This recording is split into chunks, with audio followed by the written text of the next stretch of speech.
They're going to be like, John started a cult. Yeah, quite. Yeah. Well, I mean, let's face it. If I started a cult, it'd be a fairly decent one. Oh yeah, I think so. Yeah, I'd definitely get people joining it. I'd sign up for that. Oh, well, thanks very much. Good morning, Vietnam! I love the smell of napalm in the morning. You're gonna need a bigger boat. I feel the need for speed. Roads? Where we're going, we don't need roads. Snakes. Why'd it have to be snakes? I'm Spartacus! I'm Batman. I am your father.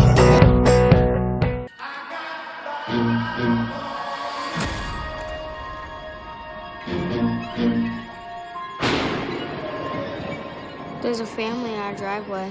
It's probably the neighbors. But y'all scared of a family?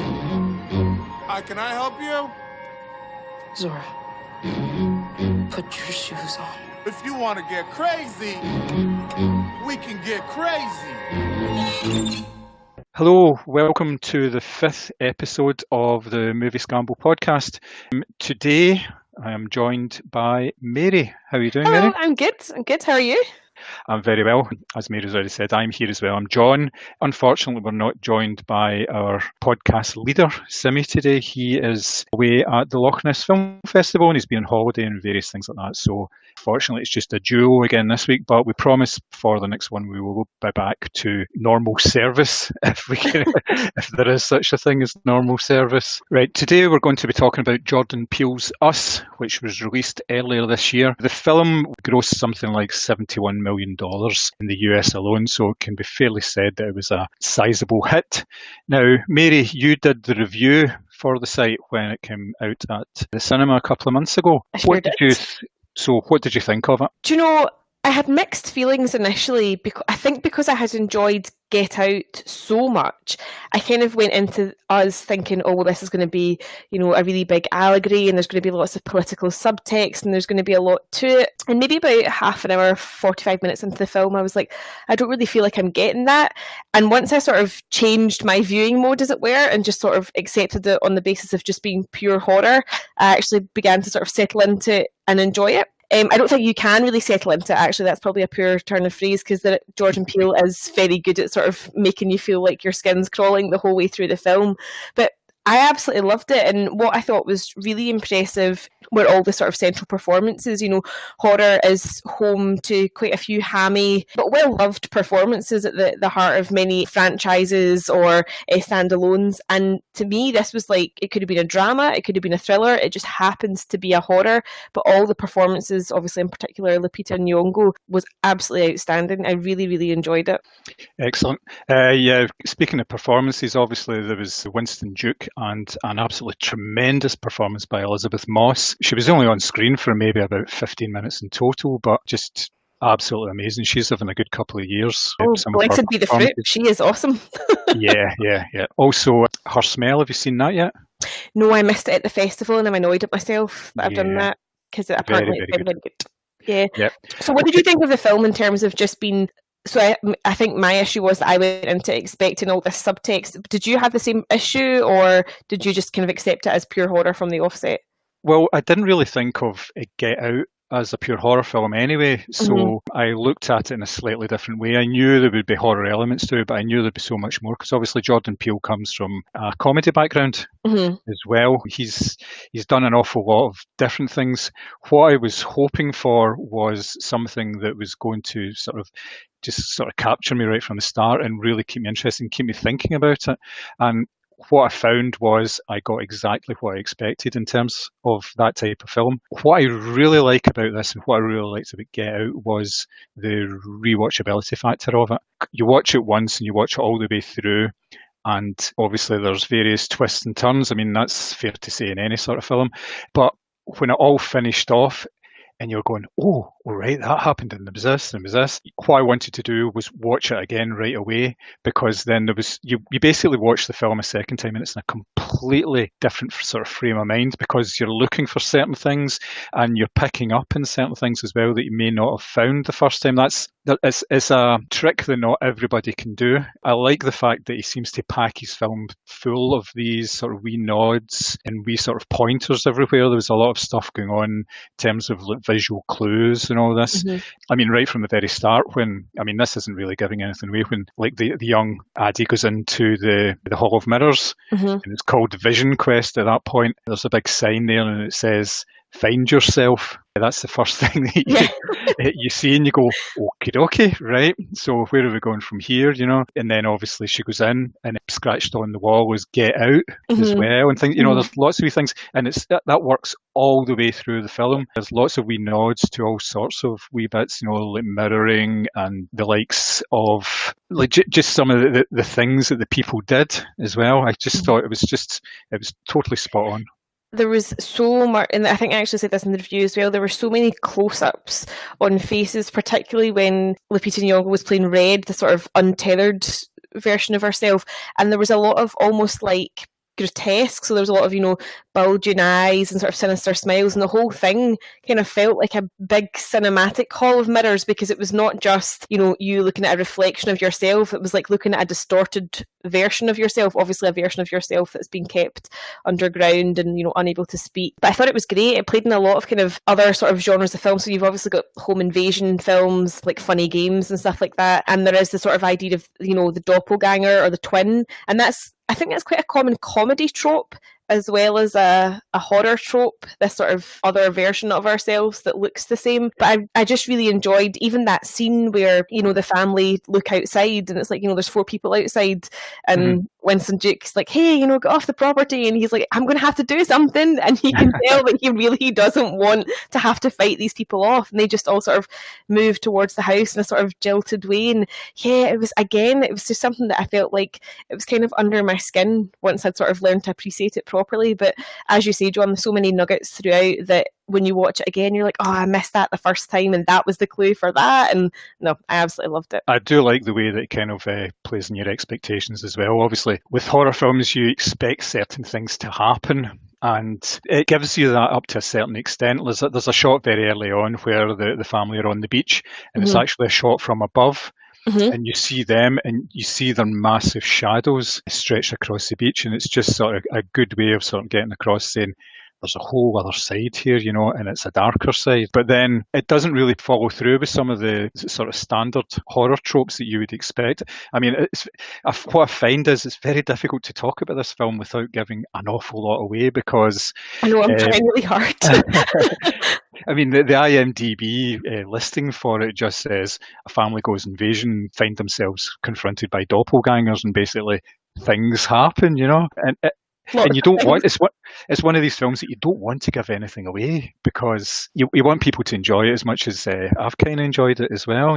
I did like the way that the trouble that they took with the main characters and made their doppelgangers the same, but with some really, really different characteristics to them. Like Lupita Nyong'o, her character as you say, she moved in an entirely different way. It was a very balletic way that she moved, based on part of her story and part of Adelaide's story as well, because they've got to do with their background and their dancing and everything like that. So it was just, it basically summed it up for me as well, in terms of there was a whole political element of it, where all the hands across America, and which I didn't really get because I didn't understand about that when I actually watched it. I read up about it afterwards. And yeah, I had to do that as well, because I kind of thought it was like a sort of Live Aid-esque type of charity, but I didn't get the reference. So yeah, no, I was exactly the same. I had to look up, and then when I did read a bit about it, I kind of understood where they were getting the whole idea of the doppelgangers and what they were actually doing as well. That kind of sort of brought it into focus as well.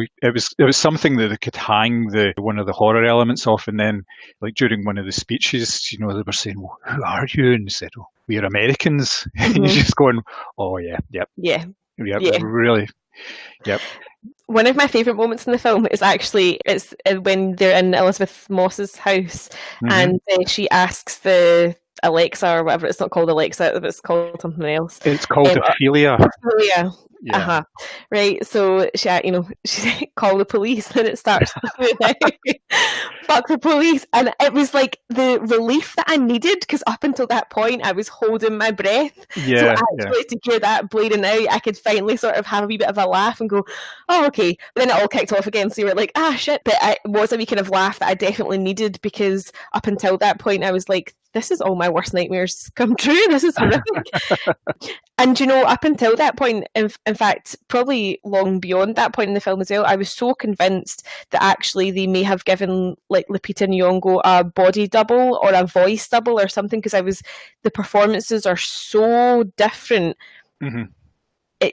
To me, I couldn't get my head around that it was the same actress doing the two parts. I thought it was incredible.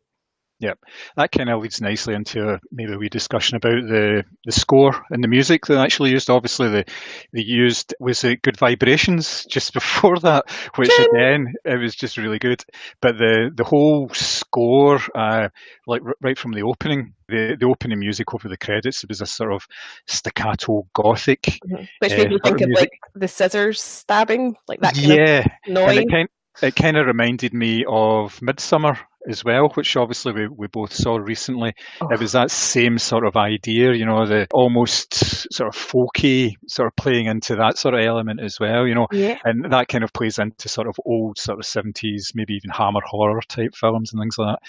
And then you get the Loonies, you get 5 on it, which is just a perfect song, because obviously, again, a wee bit about mirroring, because it's two people joining together to buy a dime bag, that kind of thing. And then obviously it featured different ways, remixed it in. There was a wee orchestral version, and it was when that the orchestral sort of version of that kicked in, like in the final third of the film, it's just going, that is just spot on. Just and it is so good. It's that sort of string music, and as you say, the kind of like early horror. And to me, the music over the trailer that I initially saw, it made me think of like Herman's Psycho score. Mm-hmm. It was that really sharp kind of.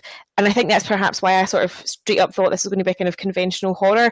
But then that sort of blend of more conventional pop music throughout, it has a greater effect on you than just a sort of straightforward score, because those are songs that you maybe associate with particular memories. And a song like Good Vibrations is a very happy, upbeat song. And so to have it, juxtaposed with what's going on in front of you, it makes you sort of question your relationship with that type of music. On a sort of funny side note, I don't know if you've seen the Cats trailer, but somebody has put the music for Us, the trailer music for Us, over the Cats trailer, and it weirdly fits. It is kind of it's scary the way that it does work so well, yeah. But no, I just thought this was a really good film, and one that, as you say, John, you can go back to and keep piecing it together. Because certainly when I left the cinema, without giving anything away, the ending was very open. And I had a lot of questions about various characters and what was going to happen to people sort of once the credits roll, as it were. And I think maybe watching it again, it might give me more clues. But I think it's definitely something that you can go back to and try and piece together. And I think the good thing about this is that quite a few people that I've spoken to about it all have their own interpretation of what's happened, which is quite nice for a film like that, which is straightforward and conventional in so many ways, but is sort of leading you down lots of different roads on the other hand. Yeah, I think it's one of these films that is going to be around for a good long while, and people are going to talk about it, and there's going to be theses written about the ending, I think, and how it all comes together and what it actually means for it going forward. My absolute favourite bit in the whole film, though, was just after the Good Vibrations and the NWA song, where they were sitting about talking about how to protect themselves. And the father says, "Oh yeah, we'll do it like Home Alone. We'll do all this." And she turns around and says, "Are you referencing Home Alone at a time like this?" And then the kids turn around and say, "What's Home Alone?" I was just nuts, and I just thought that was so funny. It was just brilliant. The teenage characters in that were very, like, they weren't just, your sort of stock teenage characters as well. They'd had their wee niggles and they were on their phones and they were bored on holiday and all that sort of thing, but they were sort of relatable as well. I think that's what Peele gets so right, in that, he really does round off his characters really nicely, whether they're sort of main cast or secondary. And I think for me anyway, I had such high hopes going into this, because obviously Get Out was so good, and I think Peele's kind of smashed it out the park. I think because so often you get caught up in directorial debuts and you're like, oh, what can they possibly do next? And it never quite delivers delivers, but I think Jordan Peele certainly did on this occasion.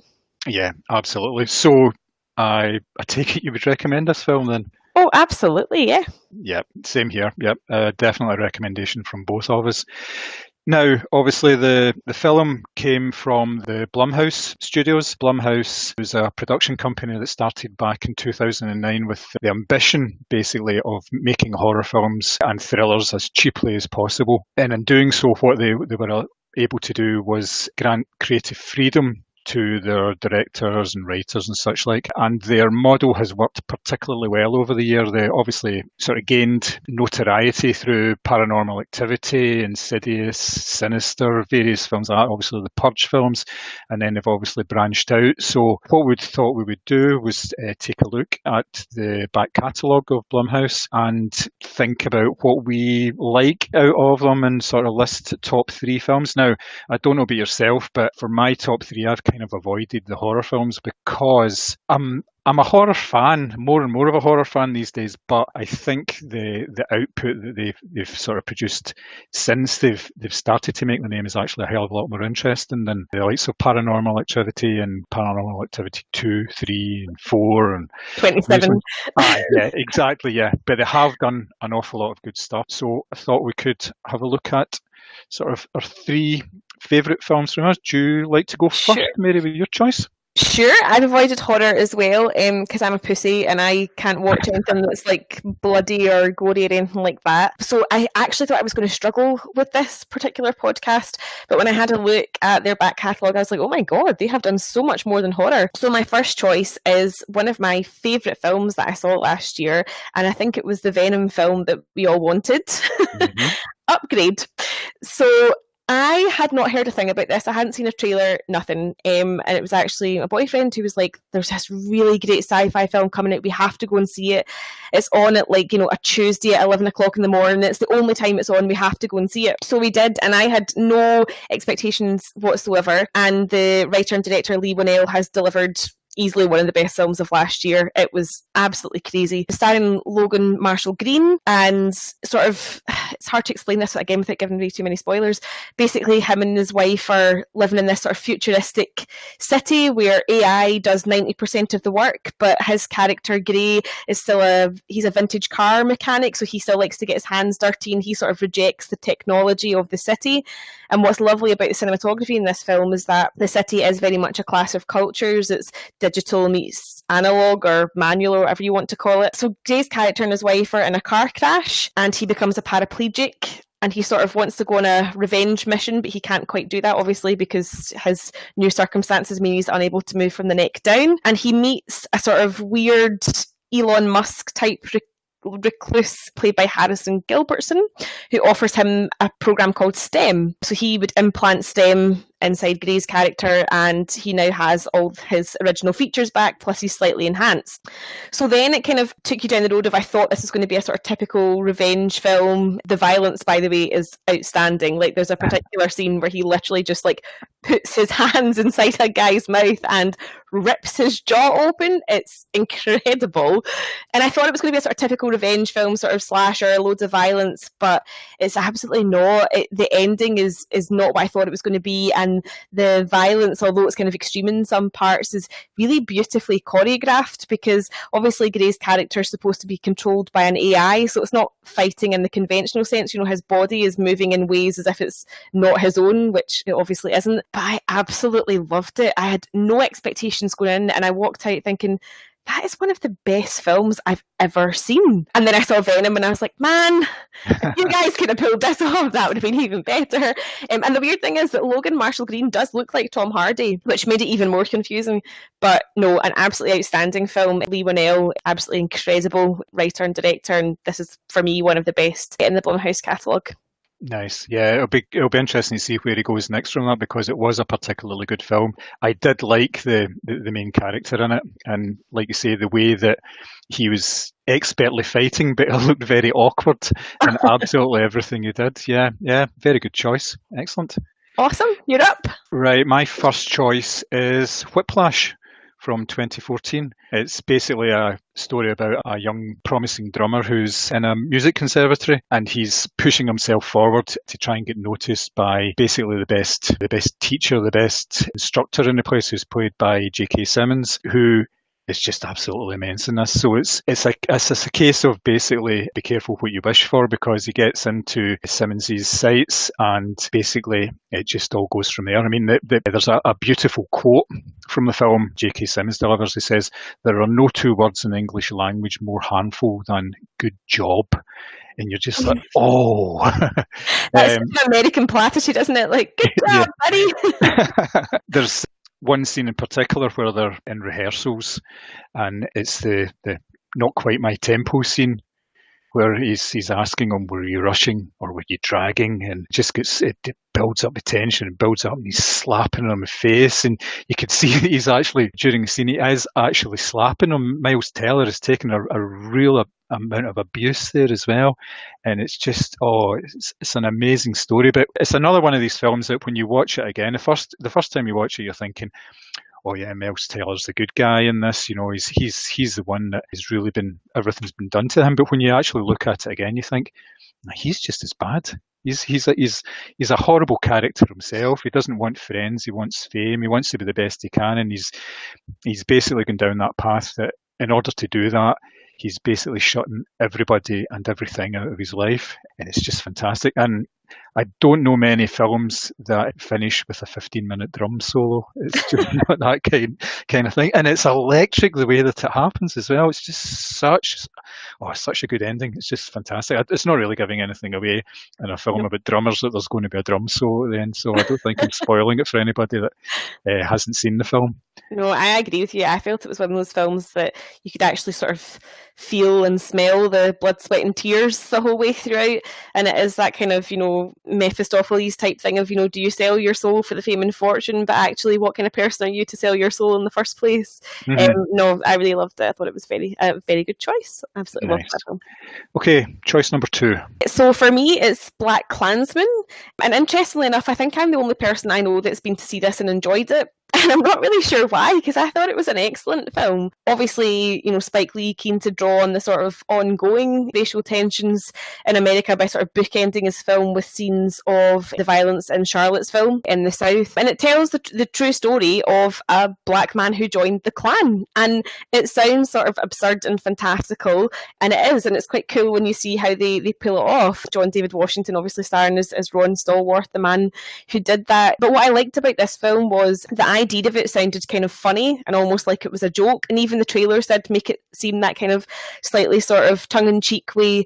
But actually, when you watch it, this is a very serious film about a very serious subject, and you only have to look at some of the contrasting scenes where you've got some of the Klan members, sort of whooping and hollering and, throwing racial slurs across the place, and you've got that contrasted with somebody like Harry Belafonte, recalling the lynchings in Waco, Texas, to make you go, this isn't funny. These aren't people to be laughing at because they're stupid. They're actually very dangerous. And I just thought it was a really excellent film in general. I thought Topher Grace was excellent as the Grand High Wizard, or whatever he was called. I'm not quite sure of the rankings. And I thought Adam Driver was brilliant as well, as Flip Zimmerman, who is another policeman who's sort of struggling to come to terms with his own identity as well. And I think that's sort of a big piece about this film. It is very much about identity and belonging, and Ron Stallworth as a black man in the police force stands out. Flip is trying to come to terms with his Jewish identity, and all these people that flock to join the Klan is because they feel that their identity is almost at risk by the other, or whatever you want to call it. But I really liked it. I thought it was a great film. I liked the sort of kind of punchy disco soundtrack, and I really liked the whole idea of actually these are not people to laugh at, and the fact that this is still, an ongoing issue. Yeah, I like the fact that he sort of mirrored history with the present day. And I thought it was really interesting, the fact that he didn't know anything, like Spike Lee I'm talking about here, he didn't know anything about the story beforehand. Oh. It was introduced to him by I think it was the writer, I'm not 100% sure, but he didn't know the story at all, and you would have thought something like that would have been such a big story before then, but it was kind of fresh for him, so therefore it was completely fresh for audiences, and I think it's really put Spike Lee back in the map as well. Yeah, well, I know he didn't win a lot at awards season with Black Klansman, but I think he did pick up at least maybe one Oscar and a couple of BAFTAs and stuff like that along the way. So I find it strange that I'm the only person that I seem to have enjoyed the film, but I really, really did. I thought it was great. Excellent. Good stuff. Right, my second choice is Jordan Peele's previous film, which is, we've mentioned it before, the 2017 film Get Out, where a young African-American with his girlfriend goes to visit her parents in their sort of leafy suburban home. He's a bit uneasy to begin with, and things only get progressively more uneasy as the weekend goes on and certain things come to light about it. I just thought this was an absolutely fantastic movie. Unlike Us, it's all to do with the fact that it's blacks and it's whites, whereas in Us, it didn't matter who they were. It was just a family. In Us, it could have been anybody at all, but this was very much a case of black and white, even down to the fact that all the publicity for the film, the posters and everything, you had a picture of Daniel Kaluuya, and behind him it was half black and it was half white. It just kind of made that sort of division very clear. I think it's the kind of film that the right would really like, for probably the wrong reasons, because it kind of shows the sort of an idea of a nightmare of the sort of the left, the sort of liberal elite, if you like. It's all these middle class people and how they actually treat people who they're supposed to be friendly with and represent. It's like the girlfriend's father figure's played by Bradley Whitford, and he goes out of his way to say, I voted for Obama twice, and if he'd stood again, I would have voted for him again. It really is that classic, I'm not racist, I've got black friends. Yeah, exactly, yes. I have many black friends, that kind of idea, yeah. So, and it's one of these films, it creeped up on you. There was a lot to it. In the same way that Us, there was a lot of wee pointers and nods. I liked the way that there was elements introduced to it near the start of the film, like Catherine Keener having a cup of tea and things like that. And it's just the way that came back and everything. And it was sound. It was really good. And again, I just thought about that here. There was a bit where things were very tense, and then suddenly there was a conscious choice where they made a sort of a funny element to it. It was a joke with Daniel Kaluuya's friends' involvement in it, the sort of security guard, and it just kind of, as you said, completely lightened the tension. It just made it such a different film for a couple of minutes, and it allowed everybody to kind of reset, and then you're going, right, what's going to happen now? Right, here we go. And it was just nicely done that way, because if you have too much tension, it just kind of goes off the boil a wee bit, I think, sometimes. Absolutely. I mean, I thought that was a great film, and a film that made me feel, really, really uncomfortable. Here's all these white middle-class people parading their newly acquired black housekeepers or servants around the back garden. Look how well behaved they are, look how well dressed they are. And it just, to me, I was like, this is so uncomfortable. I can never mind the horror aspects of it. That was horrific in itself. But yeah, a really, really attention-grabbing film. I absolutely loved it. It's great. Nice one. Okay, so your final choice, please. My final choice is probably more of a conventional horror thriller, and it is Split. Nice. Good choice. Which I was extremely late to, so late to that I'd had the ending spoiled for me about 1 million times before I actually get round to seeing it, which was really annoying, but didn't take away from the sort of viewing pleasure of it. I had sort of gone off the whole M. Night Shyamalan sort of sequence of films because I feel like they were getting progressively worse, if I'm being honest. The Village had worked out in about 20 minutes and thought, life's too short, and but this was a real surprise. And actually, the sort of bigger surprise for me was James McAvoy. I thought his physicality in it was absolutely incredible, and the way he switches from one character to the next is unbelievable. Obviously, it's the story of, he kidnaps these teenage girls because he thinks that that's what he's supposed to do, because he's still under therapy for, I think it's dissociative personality disorder, sort of kind of form of schizophrenia. He's still seen as therapist, and, all the various characters inside his head are giving him really conflicting information, which in itself gives the film a sort of unreliable narrator, because you're not sure if his personalities are being helpful or if they're working towards something else. And I just thought he was absolutely incredible. The tension that builds up because he keeps referring to this, beast that's going to come, and he's the sort of main character of Kevin, the little boy personality that lives inside him, who's got a kind of Tweety Pie-esque voice. And then obviously the woman Patricia, which has spawned a million memes of it wasn't me, it was Patricia. And all this builds up to this beast, which is, and the thing is, McAvoy doesn't completely transform himself. You know, he takes his shirt off, but what he does with his body and the way that he looks and the way that he moves himself across the screen is absolutely terrifying. And I think he was severely overlooked for any sort of awards or glory attached to that film, because I thought his performance was outstanding. And it's a film that, again, you know, I was really holding my breath throughout, because you had no idea which character of his was going to come to the door next, and you didn't know what that meant for the girls inside. No, I absolutely loved it, and it kind of got me back on the M. Night Shyamalan bandwagon again. I thought it was a really great film. Yeah, I think it did for a lot of people, and a lot of people had written him off by that point. But it seems to be that he's been given too much scope to do whatever the hell he wants, and that included money. Whereas obviously with Blumhouse, what they tend to do is they give you a limited amount of money and they allow you to go and do what you want. But I think he took that and he basically stripped down the whole idea as well, so that it was a very lean film. There wasn't all that many characters in it or anything like that. But well, in terms of like people, obviously, James McAvoy was about a dozen people in it. But yeah, and you're right about his performance. The way he could transform himself just by, well, most of the time it was just by a look, or, you know, just some sort of glance or a sort of a flick of the wrist or something like that. But yeah, then when the beast comes on, and he's a completely different animal. And as you say, physically it doesn't look that different, but it's just the whole attitude. Yeah, I loved that movie. I thought it was absolutely brilliant. Can't fault it at all. Yeah, no, I still haven't seen Glass, but I've had that spoiled for me as well. So your final pick, John? Well, my final pick is one that may not be in most people's sort of top 10, I think, with Blumhouse. It's Happy Death Day, which is basically a slasher Groundhog Day movie. It's basically a young girl, Jessica Roth, who wakes up. It's her birthday. She goes through her day. She's having a pretty crappy day because she wakes up in this strange guy's bed. And we've all been there. Well, yeah, we don't like to say. You know. Before the day's out, she is murdered.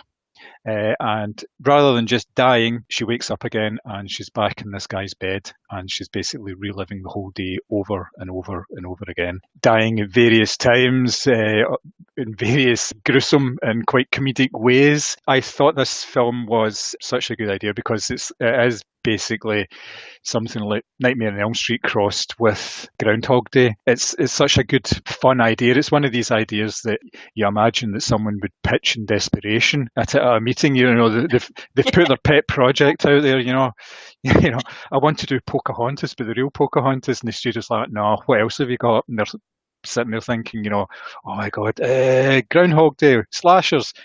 Very thing. Take the budget, go. So all the deaths in it and the sort of thriller elements are fairly straightforward, fairly standard, but they're very funny. It just works so well. You kind of get totally caught up in the action and how she tries to figure out who's doing it and why they're doing it. It's more the case. And there's red herrings and there's dead ends, and it's the comedy, as in Groundhog Day, where you're repeating certain things about it and certain people are involved in all this and how she reacts to them and all this. Just thought it was a fantastic film. It spawned a sequel this year I think it was, which a lot of people thought was going to be exactly the same. First 10 minutes were the same, and then it went off in a completely different direction. And it's such a fantastic title called Happy Death Day to You. Amazing. Just, you can't get better than that, yeah. With a number 2. With the number 2, yeah. Oh, so clever, so clever. Yep. No, I'm going to admit that I haven't seen that, largely because, one, I'm a shite bag, and the creepy guy in the mask that looked like a sort of melted Thomas the Tank Engine. Yeah. The trailer kind of scared me, so I was like, I think I'll give that one a miss. Yeah, that was the sort of the college. It's one of the college characters. It was on T-shirts and all this sort of thing. So it was nicely done that they incorporated that into it. It made it quite fun and everything as well. So yeah. Yeah, no, it does sound like really good fun. Actually, I might give it a watch. Yeah, yeah. It's definitely worth a watch if nothing else. So it's bound to be on the telly at some point reasonably soon. I think it's one of these films that's going to be in fairly heavy rotation, and I think it's going to be appreciated over the years, just as something that's one of these a bit of fun films, and it kind of sums up the whole Blumhouse style and their attitude towards it. It's a fairly straightforward idea. It doesn't outstay its welcome. It's only about 90 minutes or something at the most, because if you're talking about running this for about 2 hours, it could easily run out of steam and start to repeat itself. But yeah, I thought it was ideal. And again, it's one of these ones that cost something like $4 or $5 million to make and made like a whole ton of money more, which is a very good business model, let's face it.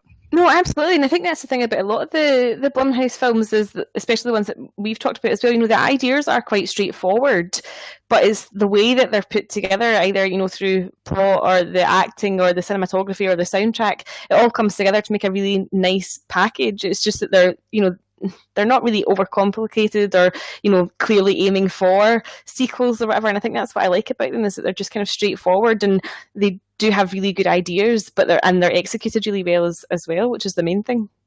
Nice.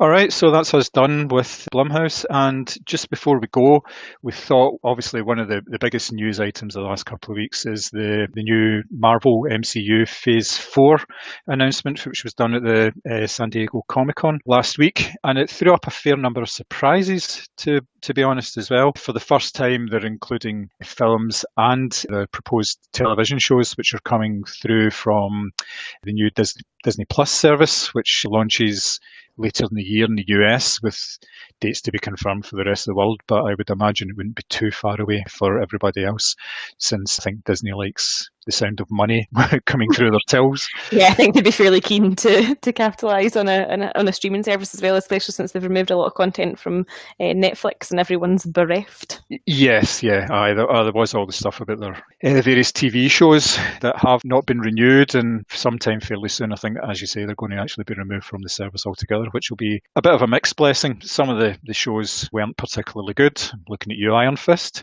And some of them were very good.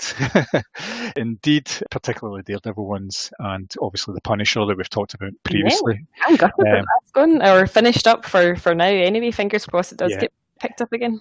I kind of think it's going to come back. I think what the general idea is, the Disney Plus ones are going to be sort of slightly sanitized 12A versions of their characters, whereas they're going to use the Hulu platform for slightly more adult because I was going to say, I definitely don't want a sanitized version of The Punisher, so if it moves to Hulu, that's fine, because I can still get, kicking ass on a regular basis. I think they've seen from Netflix that there is definitely an audience for these sort of harder-edged programs, and obviously we don't get access to what the viewing figures are for these, but I think they've been very popular and very profitable for Netflix. So, as part of the announcement, they announced Black Widow film, they advertised the Eternals film, the Shang-Chi film, the new Doctor Strange, a fourth Thor film, and as a surprise at the end, they introduced Blade as coming back to the MCU as well, which was quite a surprise at the end of it. So, what do you think of that lineup? I'm really excited for Mahershala Ali to take on Blade, because I think he's absolutely phenomenal. Everything that I've seen him in, True Detective, Moonlight, Green Book, whether you like the film or not, he is phenomenal, and he's a really, really fascinating actor. I think he's very nuanced in his performances, and this will be something sort of wildly different from what he's done before, because obviously he kind of sticks to sort of nitty-gritty drama, but I think he deserves a platform like this. He's a fantastic actor. Apart from that, I'm really excited for the Doctor Strange and the Multiverse of Madness, because I think it's going to be him and I've forgotten her name, Elizabeth Olsen. Yes. In they're saying it's a sort of horror, sort of twisted thriller type of film. So I'm really excited for that, because again, I think I was the only one that actually enjoyed Doctor Strange, but I did really like that movie. Oh no, and you're not alone. I enjoyed it as well. I thought it was a fantastic movie when it came out, and there were a lot of people who were saying, it's not very good, is it? And I was going, what are you talking about? Sorcerers! It was like Inception meets Marvel meets a whole bunch of wizard stuff. I thought it was absolutely fantastic.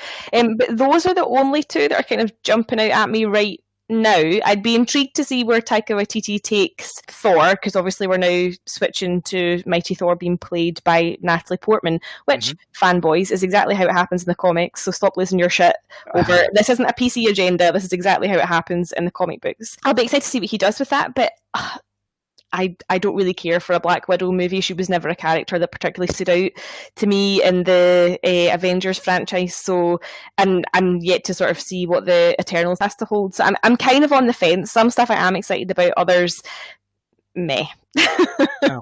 I'm looking forward to the Shang-Chi film, basically because it's something that I don't know very much about, and a lot of the time with the MCU films, it's the ones that I don't know very much about surprise me the most, like the Guardians of the Galaxy. I knew a wee bit about Doctor Strange, but not very much. So when I saw that, I thought, oh, excellent. It works very well. So I'm looking forward to their take on it, and they seem to be going about it in the right way. It's something that really shouldn't be commented on, but they're doing it properly. They're avoiding the mistakes that was made with the likes of Iron Fist in the casting and in the people behind the scenes as well. The people that are actually doing the direction and the writing and everything. I just think, yep. More and more Marvel just do these things, and they don't seem to be doing them for any sort of reason other than they know there's a market out there for very different types of films, and they basically want to make money, and they basically want to tell stories. It was some interesting stuff. I was listening to the Empire podcast. It was a Spider-Man special, and it was Kevin Feige and various other people were on that. And basically, it's just the passion that comes through when these people talk about the films. They don't talk about it in terms of getting bums on seats. It's all about the development and the story, and it just shows how much they actually love it. Now, that could be taken as being kind of a very naive approach, but I kind of like to think that that's what they're trying to do. They basically want to tell stories and get them out there. Fair enough, it's on a massive scale now and everything as well. But yeah, I'm looking forward to quite a lot of it. I quite like the idea of the what if ones as well. That's where what if Peggy became Captain America and things like that. And obviously you're getting some of that with the Falcon now becoming Captain America, and obviously like teaming up with the Winter Soldier. But there's a lot of sort of interesting projects that they're doing. They're not standing still. They're not just producing sequels. They're trying to expand it. Yeah, no, and I think that's the main thing as well. It's not films to cash in on what's done well already. There clearly is a bigger plan here that, was formulated probably, well over a decade ago to actually roll this out piece by piece. And I do appreciate that. DC, somebody needs to check if they still have a pulse. Like, I bet you they watched that and just went, fuck, they're doing it again. But my sort of fear is that, I don't want to live in a world, as much as I love Marvel films and superhero movies, I don't want to live in a world where that's all there is at the box office. Like we've been talking about a lot of, Blumhouse films that are small budget and really well executed, and I just want to make sure there's still space for that type of cinema as well, because more often than not you find new favourites in that type as opposed to the sort of big budget blockbustery types. But as you say, everyone that are involved with these projects do seem genuinely passionate about what they're doing and excited as to where they're taking the narrative next. Yeah, the biggest one for me is Doctor Strange and Blade out of all the announcements, I think.